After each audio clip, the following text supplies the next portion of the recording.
முதல் வாசகம். இறைவாக்கினர் ஏசாயா எழுதிய நூலிலிருந்து வாசகம். அதிகாரம் 50. இறைவசனங்கள் 4-9 முடிய. நலிந்தோரை நல்வாக்கால் ஊக்குவிக்கும் அறிவை நான் பெற்றிட ஆண்டவராகிய என் தலைவர் கற்றதை உணர்த்தும் நாவை எனக்கு அளித்துள்ளார். காலைதோறும் அவர் என்னை தட்டி எழுப்புகின்றார். கற்போர் கேட்பது போல் நானும் செவி கொடுக்க செய்கின்றார். ஆண்டவராகிய என் தலைவர் என் செவியை திறந்துள்ளார். நான் கிளர்ந்தெழவில்லை, விலகிச் செல்லவும் இல்லை. அடிப்போருக்கு என் முதுகையும் தாடியை பிடுங்குவோருக்கு என் தாடையையும் ஒப்படைத்தேன். நிந்தனை செய்வோருக்கும் காரி உமிழ்வோருக்கும் என் முகத்தை மறைக்கவில்லை. ஆண்டவராகிய என் தலைவர் துணை நிற்கின்றார். நான் அவமதிப்பு அடையேன்.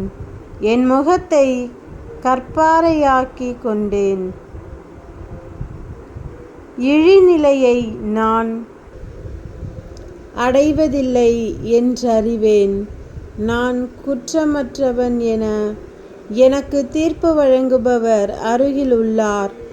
என்னோடு வழக்காடுபவர் எவர்?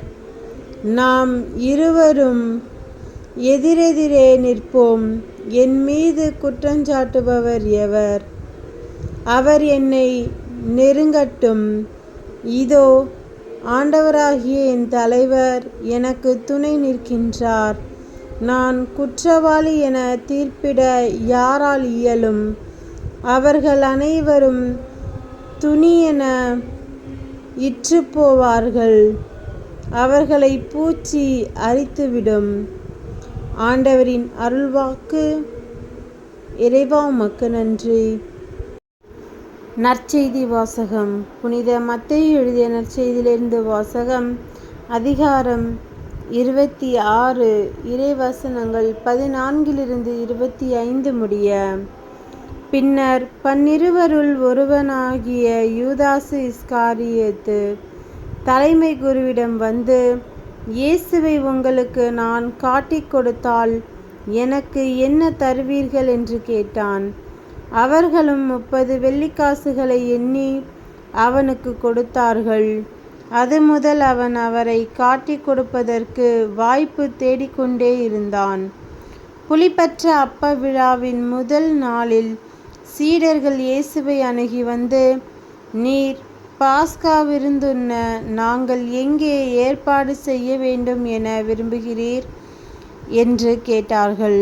இயேசு அவர்களிடம், நீங்கள் புறப்பட்டு நகருக்குள் சென்று இன்னாரிடம் போய், எனது நேரம் நெருங்கி வந்துவிட்டது, என் சீடர்களோடு வீட்டில் பாஸ்கா கொண்டாடப் போகிறேன் என போதகர் கூறுகிறார் என சொல்லுங்கள் என்றார். இயேசு தங்களுக்கு பணித்தபடியே சீடர்கள் செயல்பட்டு பாஸ்கா விருந்துக்கு ஏற்பாடு செய்தார்கள். மாலை வேளையானதும் அவர் 12 பந்தியில் அமர்ந்தார். அவர்கள் உண்டு கொண்டிருந்த பொழுது அவர், உங்களுள் ஒருவன் என்னை காட்டிக் கொடுப்பான் என உறுதியாக உங்களுக்கு சொல்கிறேன் என்றார்.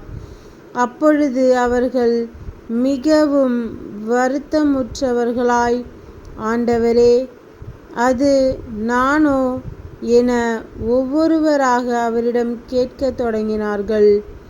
அதற்கு அவர், என்னுடன் பாத்திரத்தில் தொட்டு உண்பவனே என்னை காட்டிக் கொடுப்பான். மானிட மகன் தம்மை பற்றி எழுதியுள்ளபடியே போகிறார். ஆனால் ஐயோ, அவரை காட்டிக் கொடுக்கிறவனுக்கு கேடு. அம்மனிதன் பிறவாதிருந்தால் அவனுக்கு நலமாயிருந்திருக்கும் என்றார். அவரை காட்டிக் கொடுத்த யூதாசும், ரபி, நானோ என்று அவரிடம் கேட்க, இயேசு நீயே சொல்லிவிட்டாய் என்றார். கிறிஸ்துவின் நற்செய்தி. கிறிஸ்துவே உமக்கு புகழ்.